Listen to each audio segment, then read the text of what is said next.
Good morning and welcome to the NBA Daily. Happy Thanksgiving, everybody. I'm Dave DuFour here with Andrew Schlecht. Coming up, the Wolves are down bad, but the Kings got to win finally. We got James Edwards on to talk about the Knicks, so of course they lost last night. And Andrew and I are going to bat around the concept of what NBA teams are drafting for.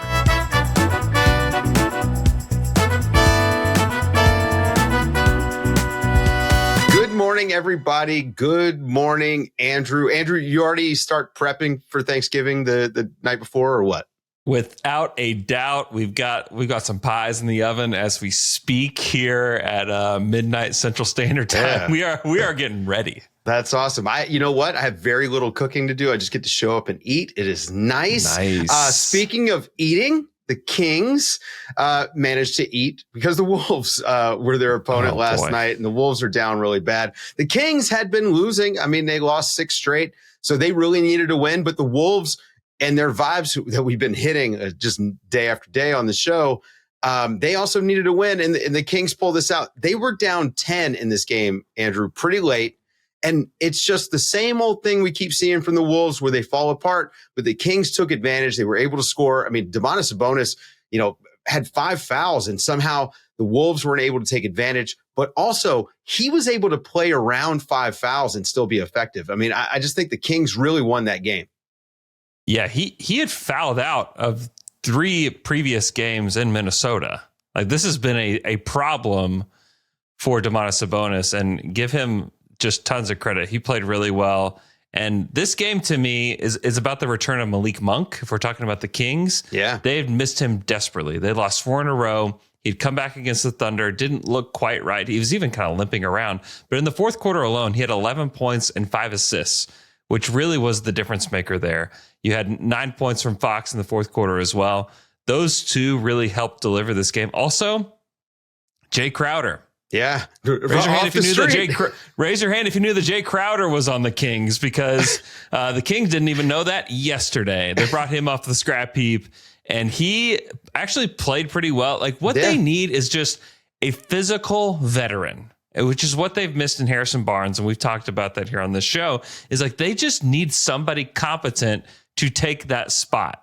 They're just not getting that enough. And especially without DeMar DeRozan, who's out with a back problem, like, you need that veteran presence, and at least for one night, it was Jay Crowder. Yeah, they're a team where, if the Rockets do decide to start trading guys away to consolidate a little bit, if Dillon Brooks was available, man, he would fit perfectly, right? Like, for what they need. Yeah. They just kind of need that guy who will be a volume 3-point shooter and just go be a dog as much as you can be a dog, on defense on that team. I don't know that I go offering up Dillon Brooks to other teams, but right. Somebody else don't do that. I mean, well, on the other side of this matchup, we just had John Krasinski on yesterday. We know the vibes are bad.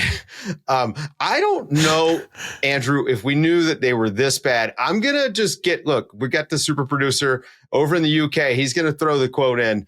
Anthony Edwards said that this team is a bunch of front runners, said they're playing like children, said they're soft. It's not great. No, let's throw to that quote right now. Right now, me and Mike was talking about, I think we soft as hell, like, as a team. Internally. Like, you know what I mean? Like, not to the other team, but, like, internally, like, we soft. Like, we can't talk to each other. Just a bunch of little kids. It's just like we playing with a bunch of little kids, like everybody, like the whole team. We just can't talk to each other, Dave, this is outrageously concerning to me, because this is about the internal leadership within the Wolves, and it seems to be fractured at best. Yeah, as to like who they are. I think it is good that Ant is admitting this. Not good that he's admitting it to the media, in my opinion. These are the kinds of conversations that he's having with media in front of everybody that typically happen behind closed doors and with then NBA gets teams. Leaked to the media. Yeah, and then it's eventually leaked, and then somebody wants to beat up whoever leaked it to the media. Yeah. But I think that it is really interesting to see, and this really does, and Krasinski pointed this out beautifully a couple nights ago, where it feels like that first Rudy Gobert year where the entire season, it felt like they made a bad move, which is the cat trade, and they're never going to recover from it. And now it's still early. The thing that they have going for them, it's still early in the season, and their record isn't so bad. It's not like Sixers bad at this point where they can't recover from it. I think that they'll be fine. But as far as a championship contender, I think the maturity of the team and the lack of a point guard are the two things that are going to hurt them the most. And right now, I think that, the maturity is like squarely in front of everybody's face right now, especially with all the comments from Ant last night. They're elite at nothing. That's one of the things for me that is a huge issue for them. And then to hear this stuff again, I actually think this is worse than the Sixers situation for multiple reasons. But the number one is when I look at the Sixers, I can say, you know what? It wouldn't be this bad if Paul George and Joel Embiid were healthy. Okay. Sure. I understand. Here is the reason why things are falling apart there. And, it's almost like a bless their heart situation. We just like to make fun of this stuff. But with the Wolves, this is internal. And now we know it's internal, and they're not communicating amongst themselves.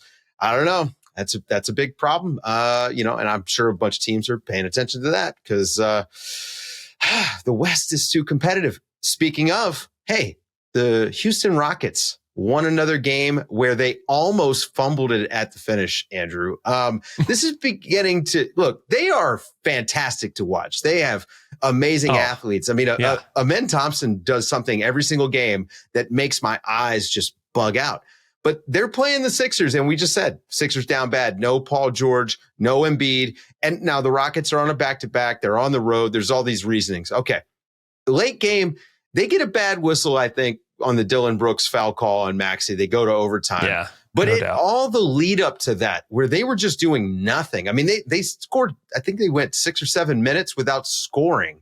And then finally, in overtime, Alperen Sengun has to do the thing that he's been doing, put him on his back. Now, look, people are going to say Jalen Green had 41 points in the game. He did, and he was great.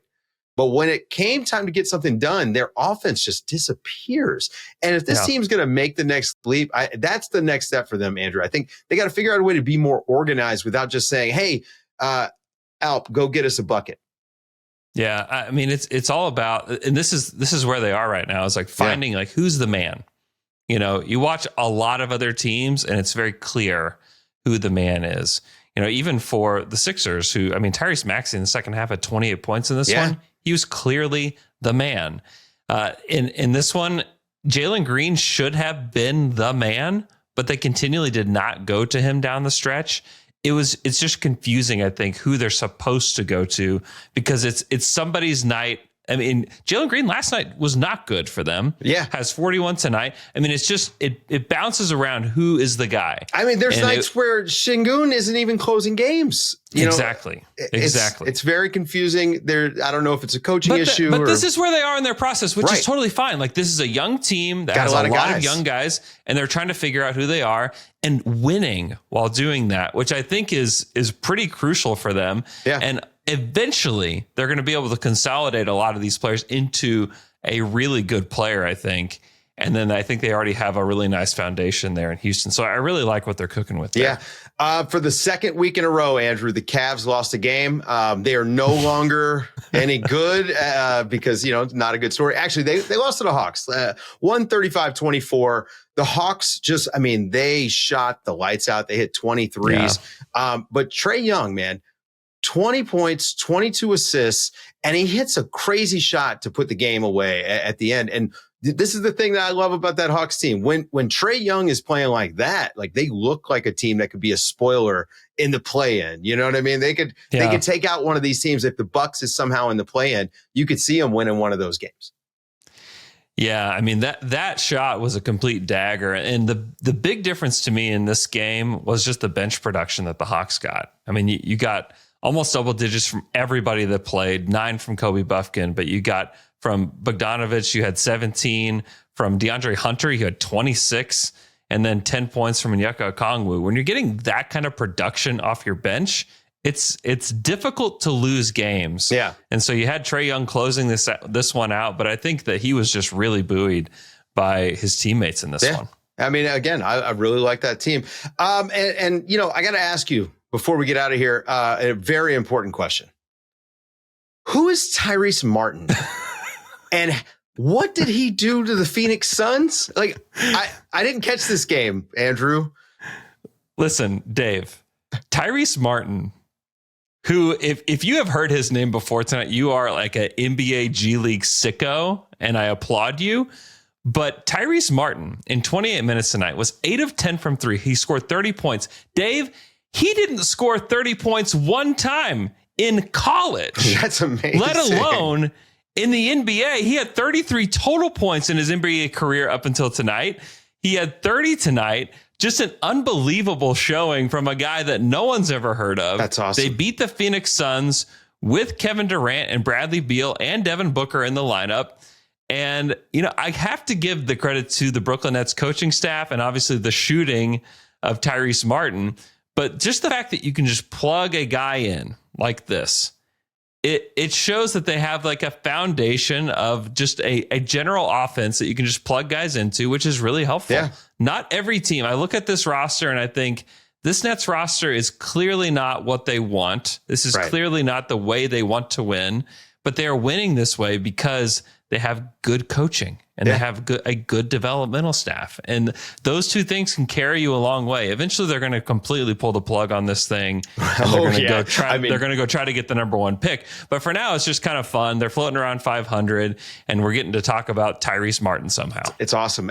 Great coaching. But Cam Thomas, you know, he's going to be out for a month. So, you know, we'll see if they can keep it up. I do love this team, though. Too good to tank. So they're going to have to figure something out. Guys, stick around after the break. We got James Edwards to talk about that Knicks loss and how do they only score 15 points in the first quarter? The NBA Daily Curse continues. So that means we've got James Edwards, New York Knicks beat writer at The Athletic, on the show, joining us since the Knicks got blown out last night. 15 points in the first quarter. James, this team has just been crushing offensively, but they saw switching defense last night and looked like they hadn't seen one since opening night. What the heck happened with them? It's a fascinating thing with this team. If you look at their record, I think they're 10-8, 10-9, and half or close to half have come against teams that switch. Like you mentioned, Boston on opening night, they had no issue putting Drew on Cat. Another one that comes to mind is Houston. They had no issue putting Dylan Brooks on Cat and switching everything. And then tonight, same example.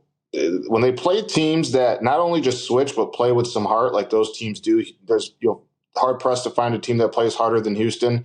Hard pressed to find a team that plays harder than Boston, and even Dallas. Dallas has been crushing defensively too this year. They just look like they don't know what to do with the ball. A lot of ISO. They don't really get it moving side to side. They don't play out in transition because the defense isn't that good right now. They shoot well at the rim, but they don't take a lot of shots at the rim. It's not a great ISO team. Brunson obviously has the ability to score at a high level with isolations, but he's not a guy that's breaking guys down off the dribble and getting all the way to the rim, right? He's usually getting floaters or awkward shots. So this is the second time, and this is the third time since November 10th that they've shot 32 or less threes in a game. One against Indiana, one against Philly. I believe the Indiana, I can't remember if both of them were wins. I know the Philly one was a win. I can't remember Indiana. But I think they got to 30 tonight, 29 tonight from 3-point attempts. They just really struggle to get up threes against switching teams. And I think a lot of it is they don't know, do I take my man? They don't really move as much. The cutting's not as crisp as it is against non-switching teams. They just look really disoriented. Yeah, the question that I've had about the Knicks all season is just like, from your perspective, what's going on with Mikal Bridges? He played okay tonight. I thought offensively he was okay. Still doesn't get to the free throw line, doesn't seem to be in rhythm. There's even defensively, he's not been the guy that I thought that he would be for New York. Like, what's going on there from your perspective? There's a couple things, and our colleague Fred Katz wrote a good piece last week on the weird season Mikal Bridges is having, because I agree the best way to describe it is weird. If you look at his 2-point numbers, like he's shooting the mid-range as good as anybody in the league, right? But above the break threes, he's in the teens. And I wonder if like the hitch in his shot has something to do with the further distance threes, as he's shooting better. He shoots much better in the corners. And obviously, as we know, that's a much shorter distance than on the wings. And then he doesn't get to the hole off the dribble. All his baskets, and he had one last night against Dallas, but that was like the first in a while. Usually a lot of his shots at the rim come off cutting. He's not a guy that's breaking guys off the dribble and getting to the rim. And when he does isolate, he tends to always, even if he has a lane to the basket, he usually stops and shoots a mid-range jump shot. That little pull-up. Yeah, he shoots. He really likes that. And asked him about it a few weeks ago, and he said playing with two of the greatest mid-range shooters of all time helped, rubbed off on him a little bit. And I do agree with him too. He talked about in the playoffs, it's very key to be able to get any type of shot. But it's throughout the course of the regular season, you can never make too many of those shots. Dwayne Casey used to say you can never make too many mid-range shots to overcome the math game in today's NBA. And in the Knicks case, it's showing to be true. They shoot a lot of mid-range shots. The offense is phenomenal. I want to make sure that's clear, but there are times when the offense is very efficient and it doesn't matter because teams shoot more threes than they do. Right. And they make more threes. So Mikal has had a weird season. I agree defensively as well. He just doesn't really get through screens well. You watch OG Anunoby, who's one of the best in the league at doing it, and then you watch Mikal, it's he takes the long way around. And that's new, though.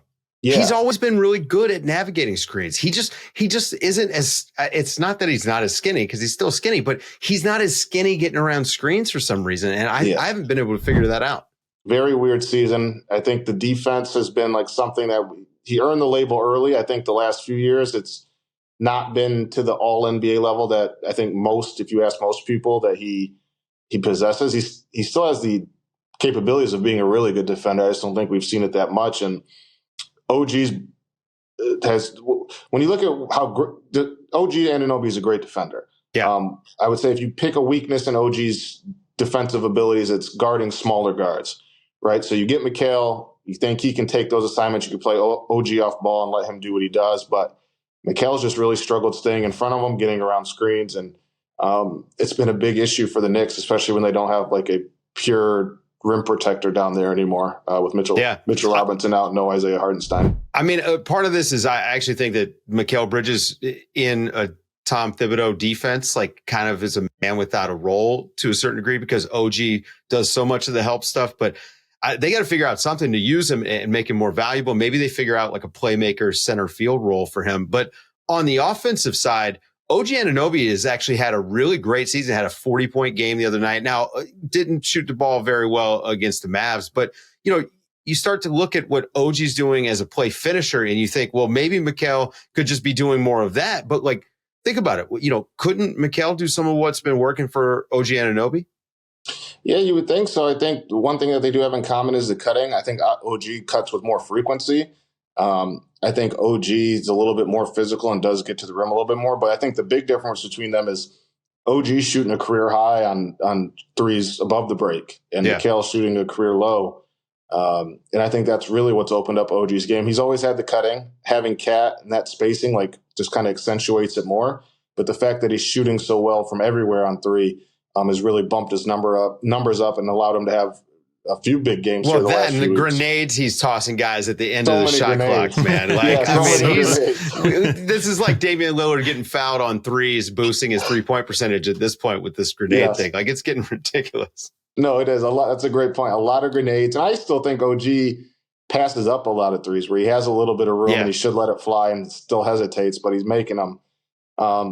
Listen, the offense is really, really good. I still think there's some things that are a bit concerning. The fact that they don't get to the rim much is, I think, more on personnel than it is Tom Thibodeau, because we know Tom is very much analytically driven. But I think that says more about the personnel. Jalen Brunson likes to get to the mid-range. Mikal Bridges, I didn't know this, but apparently only likes to take mid-range shots. OG has been a great post-up player, but he's not a guy that's going to break you down off the dribble and blow past you and get to the rim. Cat's usually playing out at the perimeter. Then they're also, because of that, they're not getting to the free throw line. So for as efficient as the offense has been, it could be even more efficient, I guess, which is scary because it's on pace to be one of the best offenses ever. But I do think that at some point it's going to come back to bite them. if you're not going to defend well, you can't score that many twos and win against the really good teams. A la Boston. Like, you look at the games that they lost, they shot tremendously on twos. The other team outshot them from three. And that's just kind of been the weird story because they're not defending well and not always getting up the most amount of threes that they possibly can, because they do struggle with things like switching. Yeah. Yeah. When I'm watching this game, first, like, it was not much of a game. So you start thinking about other things. So I started thinking about, the Jalen Brunson connection. And then when I was thinking about bringing you on the show, I started thinking about Quinten Grimes, because there's obviously like a Knicks Mavs connection here, but there's also this stop in the middle in Detroit where somehow the Detroit Pistons just gifted Quinten Grimes for nothing to the Dallas Mavericks this summer. And I just keep thinking, how and why did this happen? Like, what? Like, he was obviously a player that, they got to basically salary dump a player and then get back a player who I think is more helpful to them than what Tim Hardaway Jr. was. Explain to me how this happened, James, because I can't get there. Yeah. I'm not sure I'll have an answer for you. But what I think was part of the logic, obviously, when the trade happened, there was a different front office in place. Troy Weaver and company were running the program then. Trajan Langdon comes in. If people recall, Quinten barely played in Detroit. Really struggled with a knee injury, which I think he had coming from New York. I can't remember I don't even think once the trade happened, I think it took him a while to play. Mm-hmm. Then he tried to play and was like 2 for 25 from three and then sat out. And his time in Detroit wasn't the most efficient, even though I thought he had some good moments defensively. Sure. And I think part of it is getting the big expiring of Tim as opposed to Quinten, which will have to consider re-signing, right? And I think they were I don't know why they had to give up Quinten to take on Tim, right? But they could have maybe kept both. But maybe they looked at it as like, we have a lot of guards we want to develop. And I'm not sure there's enough room there. They'd rather have the veteran leadership of Tim. As opposed to taking another young guy who's only Quinten's in his fifth year, and trying to give him minutes. And then you're fighting with Asar, you're fighting with Ron Holland, you're fighting with Ivy, you're fighting with Sasser. Like, they had a lot of young guards, but to help usher in this new era, they go for the veteran and Tim Hardaway. So I don't really have a reason why they didn't keep both. I just know that Quinten's time in Detroit wasn't ideal given the injuries and things of that nature. But weirdly, it's kind of worked out for both teams. I know Detroit got popped last night, but they're 8-12. And I think Tim has had a couple of moments here and there for them, while Grimes has been really solid. And talked to some Mavs people last night at the game, and they said he's really embraced the defensive end. He's really embraced kind of his role. Yeah. And he seems to be in a good spot. He's a good player. It's always been health with him. And he's working perfectly there as that guard off the bench. And got the start in this one, 21 points, a little revenge game, right? Maybe against the Knicks. I don't know. We're looking for stuff here. It's November, Go and read. Quinten's been solid. He has been. Yeah, go and read him over at The Athletic. James Edwards, he covers the Knicks. Also, some of the most interesting stories in and around the NBA that you're ever going to read come from James Edwards. James, have a happy Thanksgiving. Have a good trip home. Be safe. Talk to you soon. Guys, stick around after the break. Andrew and I are going to talk about some recent trends in drafts and what we've seen teams looking for.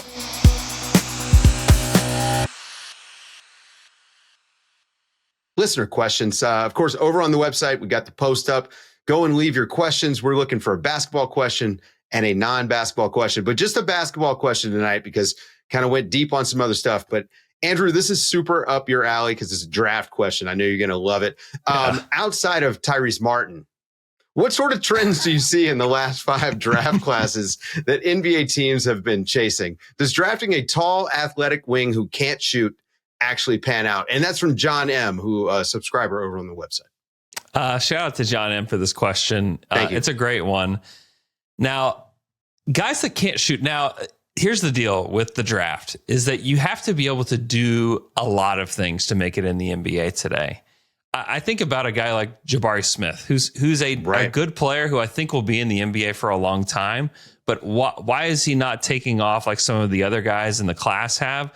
Well, he doesn't have like the multiple skills. He doesn't have the ball handling. He doesn't have the playmaking that some of these guys have. And I think those two skills, for no matter how big you are, like those two are going to translate. And that's what I think teams are looking for, is just like rhythm, feel.